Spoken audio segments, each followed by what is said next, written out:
Welcome to MSP Unplugged, episode number 59, Accelerate Your Business Growth. I'm your host, Jeff Hallish. This is our live show where we discuss different ways to run your IT business, whether it's managed services, consulting, break fix, or anything in between. Let me introduce the co-hosts. We have Paco LeBron from Prodigy Techs. Paco, how you doing? Better than I deserve, Jeff. Better than I deserve. Awesome. Great to have you. And we also have Amy Luby from Acronis. Amy, how you doing?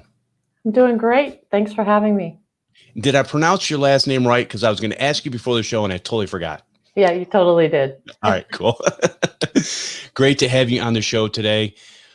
Before we get into any backgrounds and talking about Acronis, we're going to take a little break and have Paco talk about one of his favorite topics, and that is...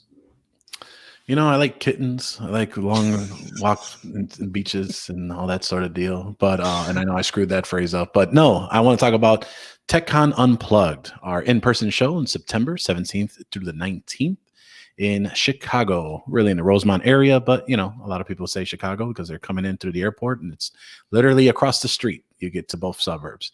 We're going to have a great show. If you have not checked out the website, we have updated the website finally, as I've alluded to for the past several weeks. We have a lot of great partners that have decided to commit and meet you all and provide great experience, great resources, and really just to help you succeed and help them scale in their efforts to help you. So some of those that are on there, we have Huntress, Datto, Tech Marketing Engine, Threat Locker, Keeper Security, Solutions Granted, Magnus Box, and MSP Sales Revolution. And then we appreciate Channel Pro being our official media sponsor, as they have in the past. But it's going to be a great day, or I should say a great weekend. We're going to start it off with our Friday night social, and then we're going to carry off with 2 days in the weekend of great content. And there'll be a lot of great information where you can not only get it from the vendors, but I always find that conferences are always great when you have your peers right next to you or 6 feet apart. But we're going to go ahead and have pressing elbows because we can't press the flesh. And it's going to be a really great time. I mean, the hotel we're at the Aloft Hotel has a business center, the 2 rooms where we're going to have the vendor alley, the pre-function room, a lot of space, especially on the outdoor in the lobby, and even where we're having the presentation that leads to the outdoors. Plenty of space to be safe, secure, and have a lot of fun and a lot of great education and learning. And one, it's great to meet your partners that you already work with to see what they have coming up. And then new partners that you may not have considered, because you may be looking at your stack, because you should be reviewing your stack every so often. I say annually, but there are some that do it every quarter. But there's always something you should have in mind. So September 17th to the 19th. Over in Chicago. If you are interested, head over to techconunplugged.com. We will have the agenda up here in the next couple weeks, just ironing up some things, getting some feels from our community and what they want to see. Obviously, we have ideas, but we wouldn't be throwing this show without you. So feel free to check us out, and we will go from there. Thank you very much, Paco, and appreciate that. So let's go ahead and Amy, I want to talk about your origin story, kind of where you came from and how you got to be where you're at today. Sure. So I've been in the MSP channel for about 26 years. I hate saying that out loud. It sounds like a long time. But no, I was an MSP for a long time, for about 15 years. Pivoted into one of the first master MSPs kind of midway around 2004-05. In 2010, I sold that organization and I came over to the dark side to start working with vendors like Acronis to help them build out their channel programs and how they cater to MSPs, if you will. So that's me, short nutshell. Well, and it sounds like your background, because you were an MSP, you understand the needs of the modern MSPs that are out there today. And so that's awesome when somebody like yourself goes and works for a vendor to bring the knowledge that you have to the rest of the masses. So that's really cool. All right, so let's go ahead and we're going to talk about obviously a lot of our audience has used Acronis for years, a lot of imaging, backing up, things of that nature. But you guys have a new program that you said, I believe started in January of 2020. Yep. So we launched our cyber protection platform about a year ago in January, which was under development for a long, long time. As you mentioned, Acronis is most well known for our backup and disaster recovery platform. We've done that for almost 20 years. Been in the channel that long, and I used actually Acronis when I was an MSP. We all are, I think, really familiar with True Image and the imaging capabilities there, and along the way they developed their cyber backup platform, disaster recovery platform, and then realized probably about almost 7 years ago that data protection isn't just about backup. It's more than that. And so began to develop the cyber protection platform, which is actually a suite of security tools that sit on top of our backup platform, that gives our MSP partners, a single agent, single pane of glass to manage their full security solution stack. Very cool. And so what are some of the things that are involved? Because obviously there's a lot of security is a big topic today. What are some of the things that in particular that Acronis's suite actually does to protect the end client? So basically, we incorporate a number of tools, if you will. So as I mentioned, backup and disaster recovery, that's part of the core suite. And actually with a new program, if you will, a new licensing program that we just released at the beginning of March, this whole core suite is actually free for our partners. So you can get advanced endpoint protection and a backup solution and vuln scanning and some of these features as a core solution that you can offer out to your clients, and we don't charge you for that. And then we have advanced packs, but I'll get into licensing in a minute. The core of the product is there are about 7 or so features that most of our partners are using point products for vulnerability scanning, patching, remote control of the device, URL filtering.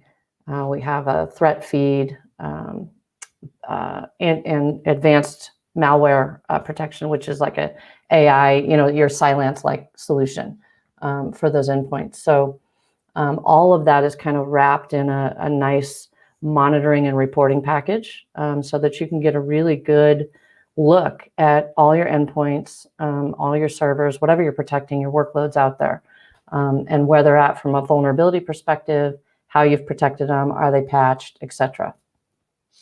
And I think a lot of people like that, where they can look in on a, what we call a single pane of glass. Not that everything can be all inclusive, but when you can have the majority of your stack there and you're looking at it and understanding what's going on a regular basis, I think that's key for a lot of people. And that's kind of the secret sauce, if you will, that automation and integration. So, we find ourselves, ransomware attacks are happening every 14 seconds. Like, you can't even close a ticket before the next one happens, right? And we also know that over 75% of organizations that do get ransomed, they already have advanced endpoint protection up to date on those endpoints. There's so much happening right now with bad actors, if you will, and what they're doing. And they've leveraged AI and automation themselves to basically make it a zero cost effort, if you will, to breach systems. And here we are as MSPs on the other end of that spectrum, trying to block it all and trying to protect our clients. And a lot of times, we've all been in the situation where we're using our PSA or our RMM tool, and we've got a third party that's integrated into it. Well, somebody updates something and it breaks that integration. All those API connections are a threat vector, if you will, where there can be some sort of infiltration. So the idea of a single agent and a single platform that's fully integrated and automated can deliver a level of protection that you may not be able to get when you're putting disparate systems together and trying to keep them integrated, if you will, via their API. So, that's the construct kind of behind the concept of, why a single agent, single platform idea. Now, Paco, you as far as what you've been using in the past and things that when it comes to protecting people, and I don't know, do we want to talk about the ransomware at this point? It's funny because we were just talking about that this morning. And I cannot confirm or deny that, one of Paco's customers may or may not have gotten compromised. I've been there, done that, working with MSPs who have been compromised themselves, right? Through maybe their RMM or ticketing system or whatever it is. It's frightening. It's a frightening experience. And then to go through the whole cybersecurity insurance process. Exactly. And where does the MSP start and stop in that process? How do they protect themselves? I mean, it's a very different world than it was, when I was an MSP, early 2000s. We had a managed firewall and we had antivirus, and that was about it. We were good to go. And so for the record for Jeff on there, so we were not breached. We basically, for those that don't know, and if you haven't patched your NAS drive, so QNAP is having a massive attack, a QLocker ransomware that's happening right now. And according to QNAP, it's due to an exploit on their system that they released a patch on Friday, a patch they released on Friday. So what happened in our situation was, it was fully patched up until Thursday, because every Thursday afternoon is when we do those patches. So we missed the patch. So, but everything was on, it was fully updated to that point. It had 2FA. We did all the right things. Backups were done. It was a whole gambit of things, but, there were a couple things that occurred. One, the patch came out on Friday. So it didn't meet our patching schedule, nor did we know that the patch was out because there was nothing in our emergent feeds. We didn't get any emails, nothing we saw until we saw an article on Tuesday afternoon or Tuesday morning, actually. Bleeping Computer actually had published the article that we read. And then it literally probably the next day is when we received an email that says, hey, I can't access the network, which I assumed it was a remote session gone wrong. And then my text says, hey, we got bad news. Here's what's going on. Now, there were definitely a lot of lessons learned, such as verifying that the backup systems were running properly. So it turns out that we were not only able to back up the PCs, but the network shares were not being backed up. So luckily, there was another alternative that we had that we can go ahead and restore that data. But the biggest piece of it all was that if we didn't have that alternative option, they are paying us for the backup. They are paying us for the continuity. So we couldn't in our right mind say that they had to pay the ransom if we were forced to have to do that. So, and it's one of those things where as a business owner, you run through this process to see how close it could have happened. And it took 36 hours for them to get back up online, get their data decrypted, get them back on, whatever. So there was definitely some time, and it had to be piecemealed, it had to do priority. So it was a full 36 hours to get this all taken care of. But it just tells you, why having that disaster recovery plan is so important, and why having tools to monitor and have visibility. When John had his MSP and I were doing this, we really wrangled home on the NIST cybersecurity framework. You have to, and the first important step is to identify. Can you identify everything on your network, in your infrastructure, in your environment? And that is such an important piece that you have to focus on. And that's why you need tools like Cyber Protect and others to understand what you have before you can take action. Because if you take action before you don't understand, you can cause more damage and harm to yourself without, leveraging those that know what they're doing. And I think this is a constant moving target. And that's the thing where, especially from the vendor side, Amy, I would think that vendors are constantly trying to figure out ways to make their product better and keep up with the rats out there, so to speak. making a better rat trap and all that kind of stuff to protect the end client, because it's constantly moving and it doesn't seem to be slowing down at all. No, it's not slowing down at all. In fact, it's increasing in speed, which is fascinating and scary all at the same time. So, one of the things that Acronis did early on, even before Cyber Protect came out, we have this concept or this feature called active protection. So even your backups at rest are able to be scanned and cleaned should there be something there, malware, executables, whatever. And then the active restore process is very similar. So a lot of times what happens, you go back to your last known good backup, right? And whatever that gap is, and you bring those systems online. Well, they're online in the state they were when they were backed up. In other words, they're not fully patched with new patches. They may or may not have dormant malware or whatever in them.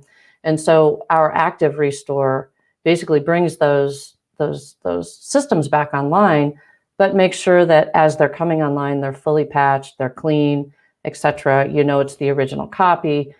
So we do a lot of things under the hood, if you will, to make sure that when you do come back up live again, you're not exposed, you're not vulnerable at that moment, and you don't have to spend the next 8-12 hours figuring out, okay, what do I have to do to get these systems now fully functional, fully patched. So that's something that's been in the backup platform for a long, long time. But as far as advancing in speed, I mean, it's incredible what's happening. I mean, we've seen all of the news, the QNAP, as you mentioned. We've got the SolarWinds. We've got some really high-profile things. What I find interesting is the shift in focus on MSPs with potential legislation and regulation coming. That's not something we've had to deal with in the past. So being fully prepared and being able to demonstrate that you're following a best practice like NIST, and to be able to demonstrate that becomes really, really important today. Well, I think some of these things are there. They have been common sense. Not that common sense is very common anymore, but the common sense approach to what MSPs and other people, IT business owners, et cetera, should have been doing. If you set up the right practices, you should be able to protect yourself. But the problem is a lot of people get used to doing things a certain way and they don't want to change because they've this has worked in the past. But like you said, Amy, I don't think there's a choice anymore. I think people have to make that choice to continually learn and continually improve. And again, there's so many hours in a day. So that's where vendors like yourself come into play, because you guys have the expertise. You're putting the time and effort behind it to protect us. And so we can leverage that by using some, Acronis and all their suite of tools to help us move forward. And I just think it's a great symbiotic relationship. And I think a lot of people forget that they've been doing things for so long that it's just, same day, different stuff. Right. And the one thing it's so important, just like your good friendships that you have in your personal life, a good strategic vendor relationship is really, really important. I don't care what category the vendor is in, right? It doesn't really matter. When you are running a business and you're delivering a service to your end user and you're making promises, you've got to be able to trust that the vendors that you're partnered with are going to be there. They're going to show up, right, when you need them. And fortunately, being a vendor in the IT space like this, our partners, are highly skilled. They know what they're doing. They don't need us really to tell them what to do per se, other than help with best practice. But to when things go wrong, they're really wrong. If a backup's not happening or there's a breach or whatever, those are scenarios where the vendor partner really needs to be able to step up and say, you know what, we're in this together. We've gone to market together. Now we're in a situation together, and we're going to be there and we're going to help you get through it. That was always very important to me as an MSP. And I think even today, given the climate, we've built our relationships as MSPs. They're based on trust. We're a trusted advisor to that end user. When that trust is breached, pun intended, right? It's really hard to recover. It really is. And I think it's more important than ever to be able to trust your vendor relationships that way. And Paco, you and I have often talked about things like this where the vendor relationship is so important to to us and to other people. And sometimes, and there's nothing wrong with paying for that vendor support, because again, there's only so many hours in a day, as you know that, because we often talk about how busy you are when things do happen. And so, how do you look at when you're looking for tools and things to help you, what are some of the things that you're looking for to move your business forward to where you're not having to be in there all the time, every time? Sure. I mean, I think if you kind of take it back a step, you want to try and figure out where you are in your business. So if you're a solopreneur, if you are running a repair shop, if you are running your MSP with employees, how is that software tool, vendor service going to save you time? Because if you can save yourself time, normally you can make more money. I think there's two frame of minds when we go into this business. Is we want to make as much money as we can, and it never equates to the amount of dollars to time, because there's always Manuel Palichek always says time is your widget. So you have to make sure that you take that into careful consideration when you're doing some of these implementation of software. I know colleagues of mine that will switch from one vendor to another because they're saving 5 cents on the dollar because it's a better whatever, and not understanding the amount of labor, time, and burden rate that's going to go into implementing it, right? So the first is, how much pain is it going to cost to implement that software, and how much time is going to be to take to onboard it, right? The second piece is there's always got to be a training piece to understand that tool, because there are a lot of tools that are probably, you can open it up and you can navigate it and it works great. But then there are those that probably can do more if you understand where all the things are at, or where all the pieces are. So you got to consider training on that piece as well, to see how can you allow for that time to get trained. So those are the big two pieces for onboarding something to find as far as software and vendor. But really it's the relationship that you have with your rep and the representative that you have at that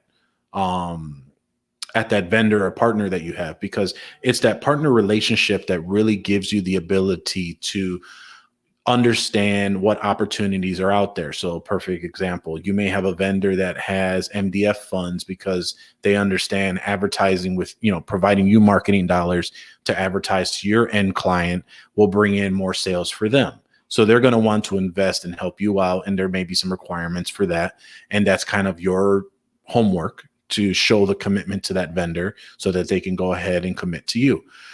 There are others that have many services and education on reselling of services, like, I'll throw Pax8, for example, and Microsoft, their relationship and helping MSPs and end users of their clients how to get to a certain position with Microsoft so that Microsoft can start paying you.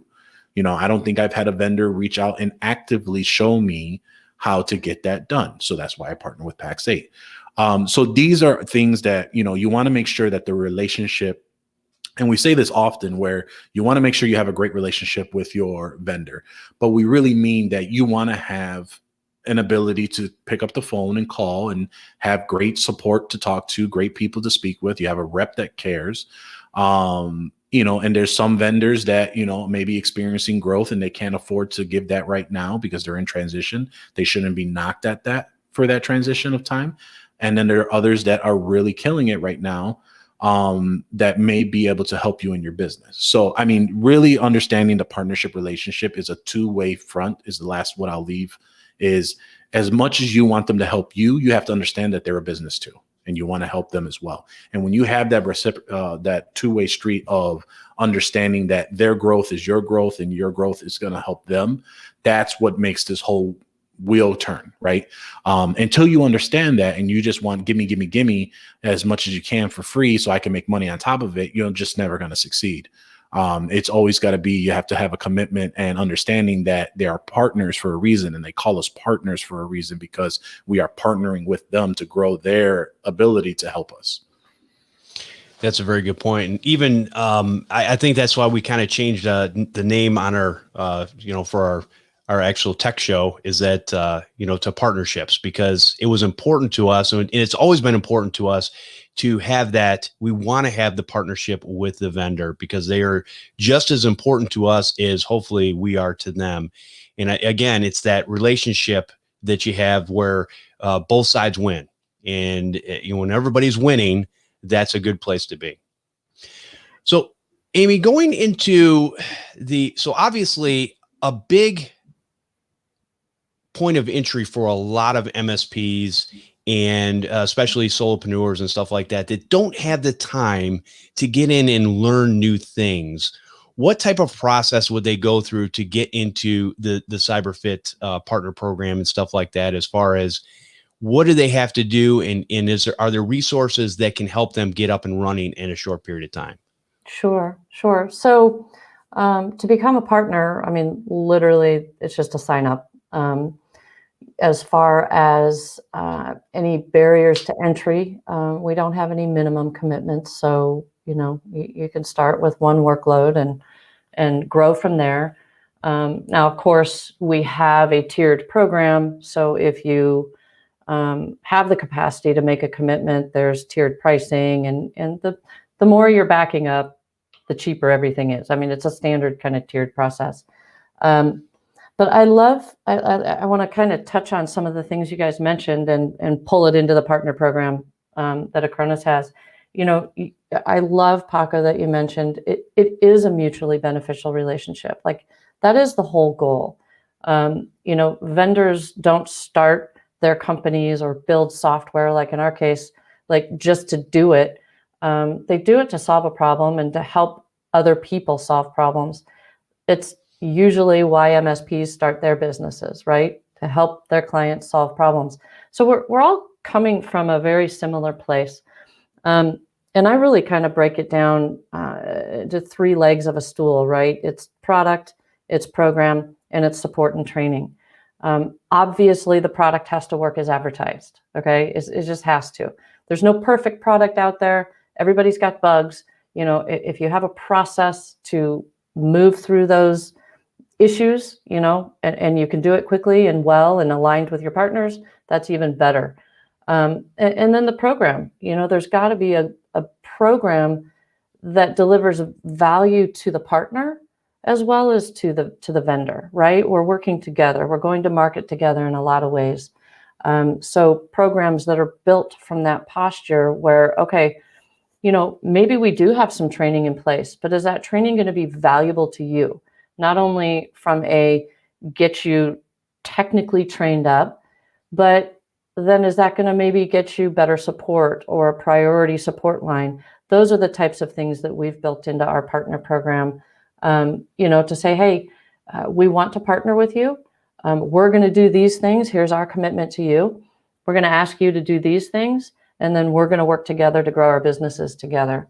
And then a very, very important part of that is support and training, right? Like, as I said earlier, I mean, MSPs, service providers, systems, you're all very, very qualified and smart. You can do all the basics, but when you get into a situation where stuff's about to hit the fan, you need to know that support's going to be there with that vendor to help walk you through that or support you through it. So those three factors are critical in a mutually beneficial relationship.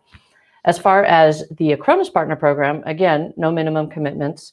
And we have all of what I call table stakes, what you would expect: partner portal, single sign-on, internal forums for support and collaboration between your peers. Tiered pricing, obviously. the way that we license our product, that core feature set is free to our partners. Then we have these advanced packs that you add on. So, you want basic backup, fine. If you're backing up locally, there's no charge. When you start to back up to our cloud, then there's going to be a fee there. You want disaster recovery, that's an advanced pack. So add that on. That's kind of in a nutshell how we operate the partner program and the licensing schema.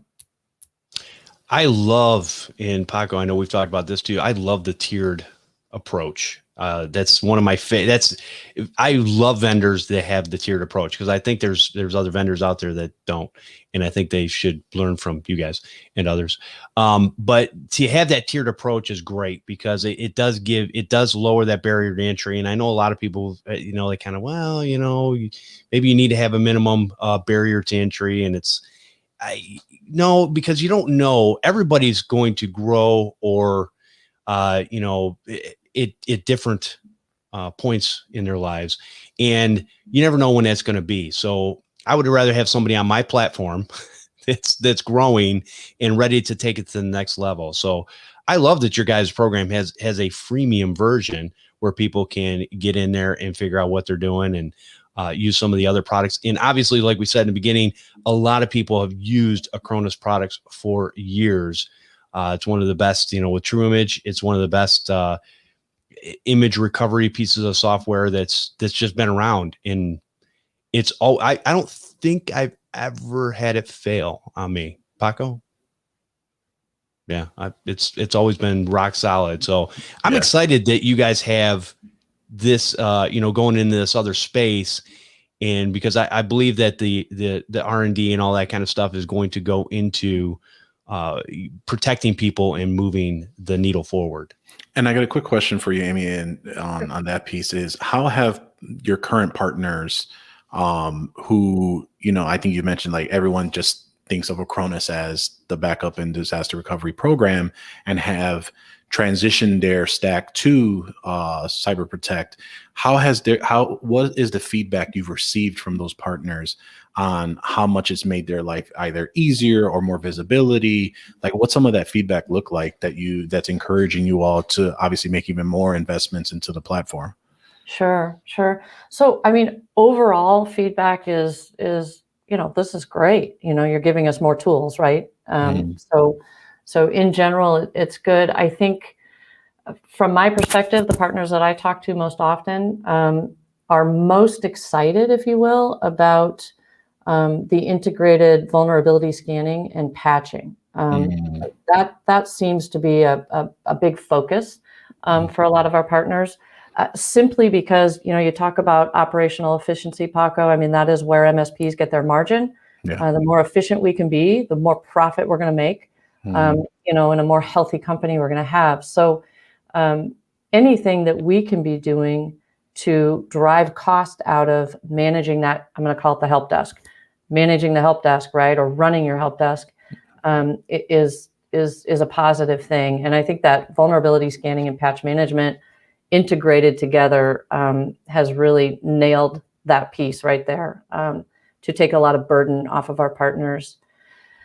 The advanced malware protection on the endpoints, having that integrated again into a single agent, because here's the thing, you talk about efficiency as an MSP or service provider is onboarding a new client, let's say, and, average, maybe 25 endpoint devices, right?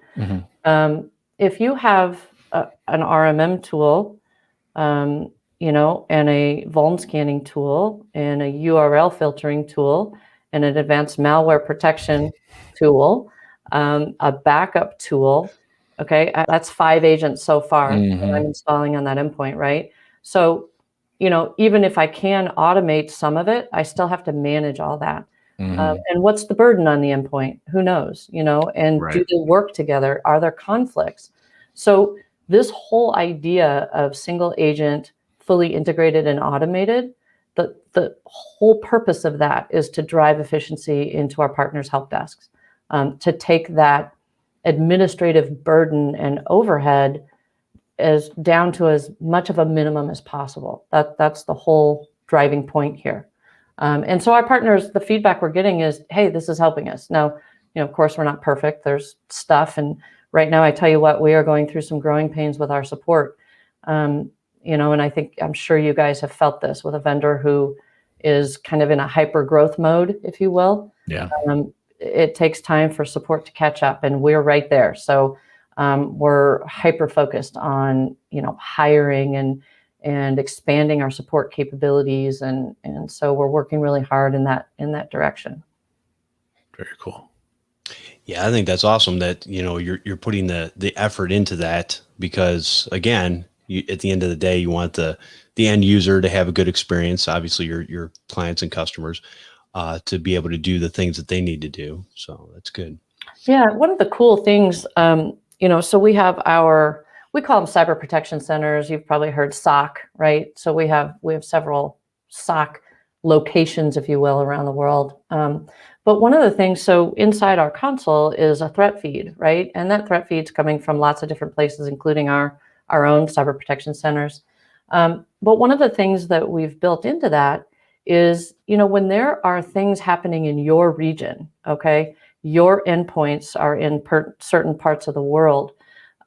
If there are particular, let's say, environmental events, fires or earthquakes or whatever, obviously, those are easy to alert on. But when we start to see like zero-day attacks, things that start to sweep from one part of the country to the other, when we see that they're going to be affecting your endpoints, we have alerts inside our console saying, hey, this is something new. We're seeing it happen. It's here and it's getting close to you. Just so you've got a heads up, and you know what's going on. So part of this being proactive to try and help our partners, I was in a partner advisory council meeting this morning with a group of our US partners. And that was some of the feedback we were getting from them, was like, they're inundated with information, constantly. And just take security in and of itself. There's so much going on. So being able to come into our console and have a single place to look and say, okay, here's an entire threat feed that's showing me what's going on in the world today regarding security, is a huge help for them, to be able to streamline that help desk operation, right? That's awesome. That's great to hear. Yeah, I mean, exactly like you said, when you said inundated with information, because it's true. Like if you're trying to manage, like I just thought about it right now, of all the agents that I've had, and just even on the SOC that we use, that's a lot of work where we had to set up on the APIs to feed over to the SOC for it to manage all that. And even then, some of it doesn't even feed over to the SOC because they don't have the feeder to take it. So having that one console, sounds like it's a breath of fresh air. and compared to like the past week and a half that I've had trying to configure all of this junk, it's fun. One question I do have for you, Amy, is with the current SOC right now, does Acronis have, and I may have missed it, a way to monitor cloud? So as far as Office 365 or anything like that, or is that in the future? No, we back up and protect Microsoft 365, Okay. G Suite, all that. Yeah, no, that's all included. Very cool. Part of the platform. Very cool. Yeah. Oh, awesome. Great question. All right. So what are some of the other things when we're looking at, obviously, marketing is always a big step for, people like ourselves to market this type of stuff to the end client. Do you guys have brochures and things like that kind of explain in a simple way, or do you kind of leave that up to the IT business owners, MSPs? We run the gamut. So our partner portal is pretty good, and we have actually a marketing automation platform within our partner portal. So we have a huge content engine, I'm going to call it, inside Acronis. I mean, we are putting content out constantly, and we share that in the partner portal. But we also have campaigns and things set up in the marketing automation platform. So our partners can go in and, if they want to do talk about the importance of protecting Microsoft 365, like why an end user should care about that. We have content around that, right? We also have campaigns you can run and emails, and and you can either take it and brand it as your own. You can leave it as is and have it Acronis, if you feel like there's value in sharing that information with your clients, or co-branded, however you want to do it. But no, we've worked really hard to support our partners in that way. Most of our partners, utilize those features and functionality, whether they're pulling a white paper and sharing the information, or whether they're just taking it and making it part of their marketing, whether they use it on their website or whatever. So yeah. I think that's great, because a lot of times there's only so many hours in a day, and we can't come up with, or maybe put it out the best way. And it's nice to have the experts that are actually doing that stuff, put stuff together that we can just kind of rebrand or co-brand and use to get that information out and explain it to our customers in hopefully a way that they will understand it. And I've always been an advocate of, I'm not a great creative person per se, but if I have a foundational document to start with, I can tweak it to the way I want in those types of things, but I got to have somewhere to start. And I think that's where most people get stuck. And I think that's why when it comes to marketing efforts, a lot of people don't do anything.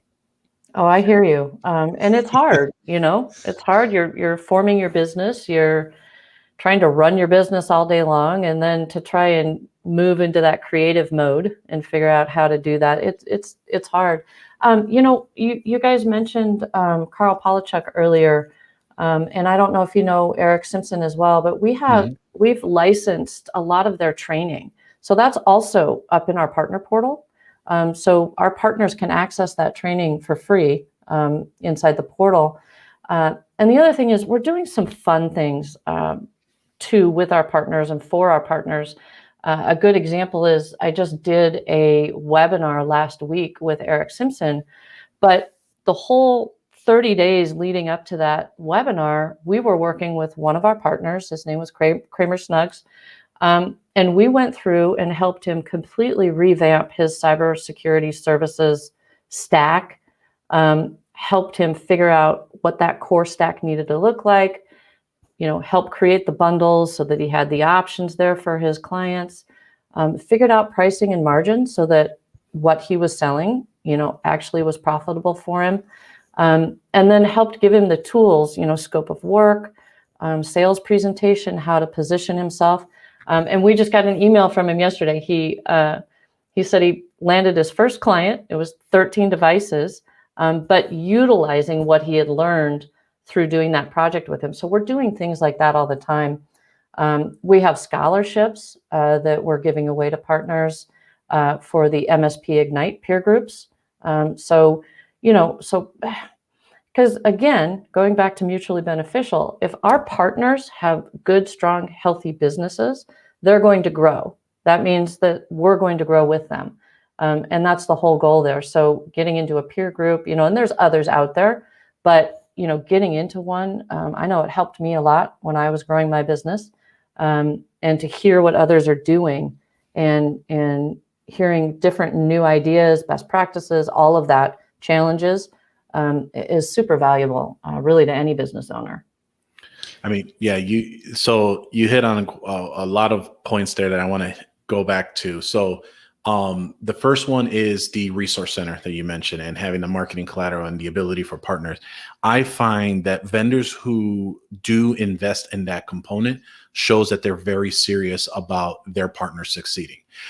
Just because I know that, like you said, business owners are of two facets of light. They're either don't have the ability or just don't find a priority to do that, which Jeff may call them lazy, but I'm trying to say on that, right? But the other route is that there are those that don't have that creative mind, or their resources are so already accounted for. They don't have the ability to sign up for a marketing service, whether that is unique or whether that is pre-canned and automated and whatever. So vendors that provide this, one, I feel understand that need. And then two, the fact that they're always updating and providing it just shows that commitment to the partner, because there are ways, or I've heard from other MSPs or IT business owners in general, where they're like, all right, great, I got this tool. How do I sell it? Right. And they can't get to that mindset of, I'm selling this solution, or I'm educating, or I'm trying to figure out from that realm how to go forward with that. So that's very cool. The second piece is the sales training, and the training that you mentioned that they have for that. Eric Simpson is a great colleague of mine. I'll have a lot of respect for him. So he's the real deal. So like, for anyone who wants to check him out, I think he does a 5-minute interview with Channel Pro every Friday. He's got a lot of stuff, ericsimpson.com. He's been in it. He's the real deal. He's not one of those snake oil type people that are out there. So that's really great to hear that that's incorporated in the Partner Center. And then you mentioned also, which I've lost my train of thought on the last piece, so I'm probably going to kick it off to Jeff so I don't look like too much of a fool. But if I can recall fast enough, which I don't, but I think that those two really show that commitment for just partners in general. And I think if a vendor does that, that's a quick way to getting a lot of success in both ways too. Well, Paco, wouldn't you have liked some of that information back when you first started? Yes, I think that especially for, because my journey is a bit interesting, right? And I think it's what everyone wants to do is, I was working a full-time job. I had my business. I started a computer repair business part-time. I did that for 4 years or so. And then once I was able to leave corporate America, or essentially they booted me out when they eliminated the department, I then pivoted to being an MSP. And then the last 4 years transitioning to that. Now, throughout that whole journey, that's what it was, community. So basically through all of that journey, like you said, and I still say this today, is, I've been in the industry been doing IT for 21 years. So over 20 years. And, until I started listening to podcasts, once I started listening to joining communities, like when we were with Podnuts, when we were here with Techcon Unplugged and MSP Unplugged, and other communities like, there's Tech Tribe. There are many others that are out there. Tech Nibble was actually the first community is how I found where I'm at now. So big props to Bryce Whitty, who runs Tech Nibble. But essentially these communities are what allows you to have and find that information, because I kind of just strung it along and try to go my way as I could. But it wasn't until I found this type of information, meeting with other people that either I aspire to get to their level or in the same boat, on going and seeing, all right, what's the next step? And that's been crucial, because it helps push and motivate you.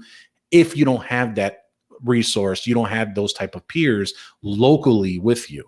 And I think that's the biggest piece, where, I had my buddy Andres, who's familiar in the community, but it was just me and him. And, I got to the point where I'm doing things differently than how he's doing things, but I didn't have anybody to bounce those ideas with. So being able to find a community and a structure, whether that is vendor sponsor or a vendor allows you to find other like-minded IT business owners that use the product, which is valuable in my opinion, because then you can understand processes and best in case practices. But it also allows you to really get to the point of, really just gaining access to information that you may not have had in the past. Yep, 100% valuable. For me, growing my business, it always was valuable. But you're right. Being able to share that information just in a casual setting. It sounds like, well, who cares about that? But boy, you sit for an hour with a group of your peers, you're going to walk away with at least one thing that you hadn't thought about or maybe weren't doing, that will propel your business forward. It's always worth it to talk with your peers. I have a series coming up starting May 14th. I call it Cyber Speakeasy. And it's a invite only thing for our partners. where I'm just getting about 15 of them together. We share some beers. We talk nerd, we talk security, we talk how to grow your business. And then we get a brewery tour, talk to a local brewer and get to see how they grew their business, because they're small business owners too.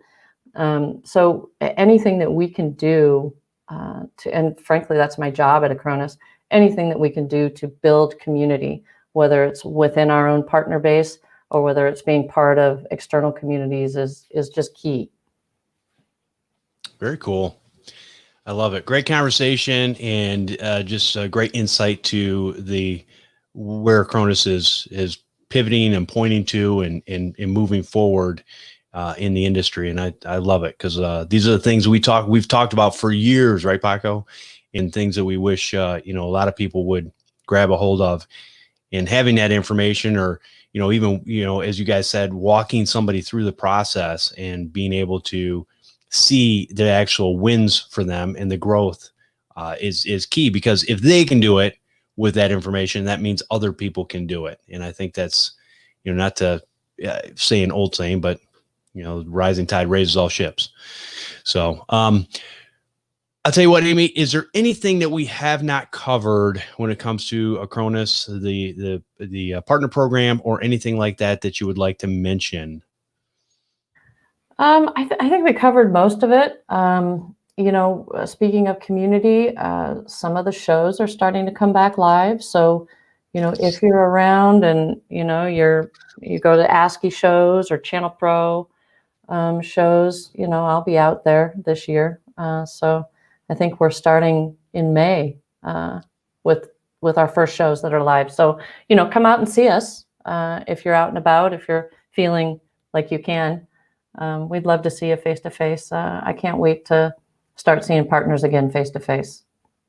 Yes, that's why we're excited this year, because last year we had to squash Techcon Unplugged, and this year we decided hey, we're gonna try it again, and hopefully everything will be a little more even keeled, and it looks like that it's going that way. So I think we should be good. But yeah, we're excited to, again, sometimes the after hours conversations are even more important than the information you get. Not that the information is not good. It's good, but it gives you something to think about in the conversations when you have with other people on how they run their businesses. The little nuggets that you would walk away from are really worth a lot of money at the end, especially if you take them home and use them in your business. It's the value of an event, those hallway conversations or lobby bar conversations. Yep. And that's where we get it. You're spot on. Very cool. Well, Amy, I loved having you today, and I love learning about what Acronis is doing and where you came from and how you got there and all that kind of good stuff. So I appreciate you coming out. And if anybody wanted to get started with this program, I know we probably mentioned it a couple of times, but where could they go? And maybe if they wanted to talk to you, is there any way they could get in contact with you and, talk to you about anything that you have in the program itself? Sure. Well, so our website is acronis.com. But if anybody wants to reach out to me specifically, I'm just amy.luby@acronis.com. So feel free. I'd love to hear from anybody.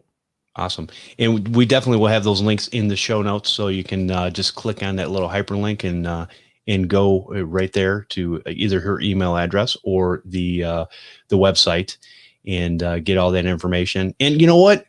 Hey, there's a freemium version, so go and sign up. Go check it out. Educate yourself. This is a time to learn and expand your knowledge, especially if it's some of the things you don't know about. Go out there and do that, because it's going to make you better and more well-rounded as you're moving forward through this cybersecurity landscape. So definitely do that. Paco, if people want to find out more about you, where could they go? Well, Jeff, they can go ahead and turn into this fine programming every Friday at 11 Central, noon Eastern, or they can find us at Techcon Unplugged, September 17th through the 19th. And you can register on techconunplugged.com. Awesome. Great to have you two, and great interactions today. A lot of great questions, and loved having you on the show. If you want to watch live and hang out in the chat room, you can do that over on youtube.com/MSP Unplugged. Subscribe and hit that notification button. That's what all the kids are doing nowadays. So if you're a little older, you can act like a kid again and hit those things so you'll never miss an episode. You can use your favorite podcasting app to take us with you wherever you go. And I want to thank everyone for listening, and we'll see you next time on MSP Unplugged.